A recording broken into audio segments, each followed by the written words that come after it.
काली साड़ी पहने एक महिला के सामने ढेर सारा तंत्र मंत्र का सामान रखा हुआ था। अपने हाथ में खोपड़ी को लिए वो कुछ मंत्र गुदगुदा रही थी। कुछ देर के बाद वो अपने बालों को खोलकर अपने सर को गोल गोल घुमाने लगी। घर में लगे हुए बल्ब कभी जल रहे थे तो कभी बुझ रहे थे। तभी अंधेरे में आंख मिचोली करती हुई एक परछाई दीवार पर प्रकट हुई। तो तुम यहाँ आ ही गए। मैंने तुम्हें यहाँ आने पर मजबूर कर दिया। तू चाहे जितनी भी कोशिश कर ले, यदि मेरी मर्जी नहीं होती तो मैं यहाँ पर नहीं आता। मगर मैं तुझे चेतावनी दे रहा हूँ, आइंदा अगर मुझे परेशान करने की गलती की तो मुझसे बुरा कोई नहीं होगा। तुझे कौन परेशान करना चाहता है? तुझे तो कैद मिलेगी ताकि तू किसी और को परेशान न कर सके। कहते हुए वो महिला और तेजी से मंत्रोच्चारण शुरू करने लगती है, मगर वो परछाई जोर जोर से हंसने लगी और बोली, तो मुझे कैद नहीं कर सकती। कहते हुए वो वहां से गायब हो गई। महिला के सामने रखा हुआ नरमुंड तो टुकड़ों में टूट गया। हवन की अग्नि बुझ चुकी थी। गुरु माँ की आंखें गुस्से में लाल हो गई। असंभव। इतने वर्षों की साधना में पहली बार ऐसा हुआ कि मैं विफल हो गई। असंभव। गुरु माँ जितनी परेशान थी उससे ज्यादा दुखी उस घर के लोग थे, जो बड़ी शिद्दत से चाहते थे कि वो अपनी साधना में सफल हो जाए और उन्हें इस बला से छुटकारा मिले। उज्जैन शहर बाबा महाकाल की नगरी, वहां पर मौजूद शमशान को भी जागृत शमशान माना जाता है। कहा जाता है जैसे काशी में करने वाले को मोक्ष प्राप्त होता है, ऐसे महाकाल की नगरी में करने वाले को भी मोक्ष मिलता है। वही महाकाल मंदिर पर दर्शन करने के बाद एक परिवार मंदिर से बाहर निकल रहा था। तब घर की छोटी बच्ची को एक तांत्रिक ने अपने पास इशारे से बुलाया और वो बच्ची सम्मोहित होकर अपनी माँ का हाथ छुड़ाकर उसके पास जाकर खड़ी हो गई। बेटा, तुझे खिलौना चाहिए? हाँ, मुझे चाहिए। ये ले, मगर अपने घर वालों को उसके बारे में मत बताना। कहते हुए तांत्रिक ने उसके हाथ में एक गुड़िया पकड़ा दी। उस बच्ची ने उसे चुपचाप अपने बैग में रखा और अपनी माँ के पास आकर खड़ी हो गई। मगर जैसे ही उसने उस तांत्रिक की ओर मुड़कर देखा, वहां पर कोई नहीं था। घर आकर उस बच्ची ने खुद को एक कमरे में बंद कर लिया। वो उस गुड़िया के साथ खेलने लगी। देखते ही देखते उस गुड़िया में से एक परछाई निकली और उसने एक लड़के का रूप ले लिया। कौन हो तुम और मेरे कमरे में कैसे आए? मैं बरसों से इस गुड़िया के अंदर था। बहुत दिन अपने दोस्त से मिलने के लिए छटपटा रहा था। तुम भी यहाँ अकेली ही रहती हो, है ना? कोई तुम्हारे साथ नहीं खेलता क्या? मगर मैं अब तुम्हारे साथ खेलूंगा। बोलो, मुझसे दोस्ती करोगी? वो छोटी बच्ची उस लड़की की बात सुनकर बहुत खुश हो जाती है और उसके साथ खेलने लगती है। वो घंटे अकेले कमरे में खेलती रहती और उसकी मॉम भी खुश थी, क्योंकि वो अब अकेलेपन की वजह से उन्हें बार बार परेशान नहीं करती थी। बेटा, खाना खाने का समय हो गया है। कब तक अकेले खेलती रहोगी? यहाँ पर आओ। नहीं माँ, मुझे और खेलने दो। मुझे परेशान मत करो। बच्ची की बात सुनकर माँ थोड़ी सी परेशान हो जाती है और उसके कमरे की ओर जाने लगती है। वहाँ पर उसे दो लोगों की आवाज आ रही थी।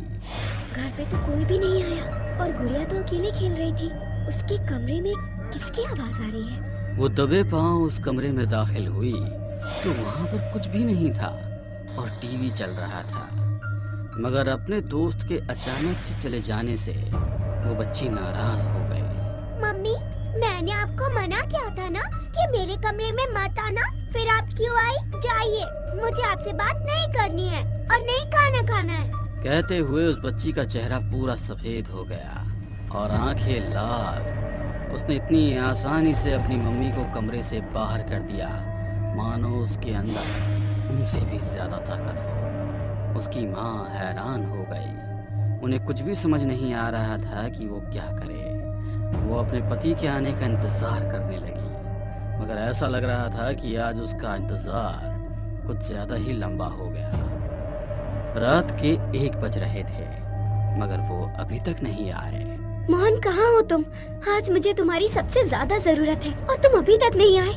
वो बार बार मोहन का फोन लगा रही थी, मगर फोन नॉट रीचेबल था।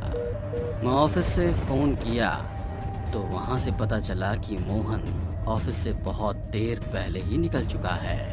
एक तरफ गुड़िया, दूसरी तरफ मोहन, मुझे कुछ समझ में नहीं आ रहा है। एक बार और उसके कमरे में जाके देखती हूँ। जैसे ही शिल्पी गुड़िया के कमरे की तरफ बढ़ने लगी, घर की दीवारें हिल रही थी, दीवारों में दरार हो गई और उसमें से खून बहने लगा। ये देख वो डर के कारण एक ही जगह खड़ी हो गई, मगर फिर उसे अपनी बेटी की चिंता हो रही थी, इसलिए वो धीरे धीरे उसके कमरे की ओर बढ़ने लगी। गुड़िया, कहाँ हो तुम बेटा? मेरे सामने आओ। गुड़िया, मम्मी, मम्मी, मैं यहाँ हूँ, देखो मुझे। शिल्पी उस आवाज की तरफ देखती है तो डर के मारे उसकी सांसें अटक जाती है। उसकी बेटी छत की रेलिंग से उल्टी लटकी हुई थी, उसका चेहरा पूरे बालों से ढका हुआ था। तभी दरवाजे की घंटी बजी तो वो भागकर दरवाजे की तरफ पहुंची। सामने मोहन खड़े थे। मोहन, कहाँ थे तुम? आज तुम्हें आने में बहुत देर हो गई और तो और तुम्हारा फोन भी नहीं लग रहा था। मुझे घर में तो आने दो, सब बताता हूँ। तुम इतनी घबराई हुई क्यों? मोहन को अपने सामने खड़ा देख शिल्पी का सब्र जवाब देकर उसकी आंखों में आंसू थे। उसने एक ही साथ में शुरू से लेकर अंत तक की सारी कहानी सुना दी। ये क्या बकवास कर रही हो? हमारी गुड़िया के साथ ऐसा कुछ भी नहीं हो सकता। कहते हुए वो भागकर गुड़िया के कमरे में पहुंचा तो गुड़िया दीवार की तरफ मुंह घुमाए बैठी थी। धीरे धीरे उसकी तरफ बढ़ते हुए जैसे ही मोहन उसके कंधे पर हाथ रखा और उसने अपनी गर्दन पीछे पूरी घुमा दी, उसका पूरा चेहरा खून से सना हुआ था। उसके हाथ में उनका पालतू तोता था जिसे वो कच्चा चबा रही थी। पापा, पापा आ गए। कहते हुए वो जोर जोर से हंसने लगी। मोहन डरकर शिल्पी के साथ उस कमरे से बाहर भाग गया। उन्होंने उस कमरे को बाहर से लॉक किया और हॉल में आकर बैठ गए। शिल्पी, अभी जो कुछ भी हमने देखा वो सच था या सपना? मुझे तो यकीन ही नहीं हो रहा है। मोहन, मुझे भी यकीन नहीं हो रहा है कि हमारी बेटी के साथ ये सब क्या हो रहा है। हमें जल्दी किसी को ढूंढना होगा जो हमें इस समस्या से छुटकारा दिला सके। अब तो गुरु माँ ही हमें इस समस्या से बाहर निकाल सकती है। हाँ, कल सुबह ही मैं गुरु माँ को फोन लगा दूंगा। बस आज की रात अच्छी तरह से बीत जाए। जैसे तैसे रात गुजरकर सुबह होती है। मोहन सबसे पहले गुरु माँ को फोन लगाता है। गुरु माँ आकर सारी हालत देखकर पूजा की तैयारी करती है, मगर वो पूजा विफल हो जाती है। गुरु माँ, अब हम लोग क्या करेंगे? गुरु माँ के चेहरे पर भी चिंता की लकीर आ गई। उन्हें भी समझ नहीं आ रहा था कि अब क्या करना है। उसी समय वो गुड़िया भी उड़ते हुए वहाँ पर आ गई। वो गुड़िया कभी हंसती तो कभी रोती, कभी गुमसुम सी बैठी रहती। तभी उस गुड़िया में से एक परछाई बाहर आई और बोली, मैंने कहा था ना कि तू मेरा कुछ भी नहीं बिगाड़ सकती। अगर तूने मेरी बात नहीं मानी, अब सुन, यहाँ से चली जा, इन दोनों को भी ले जा।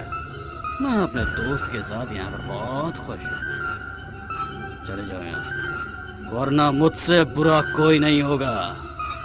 कहते हुए उसने अपना हाथ ऊपर किया तो मोहन और शिल्पी दोनों हवा में लटके हुए थे। उनकी बेटी के मुंह से डरावनी आवाज आ रही थी, मुझे समझ में आ गया, तू इतनी आसानी से यहाँ से नहीं जाएगी।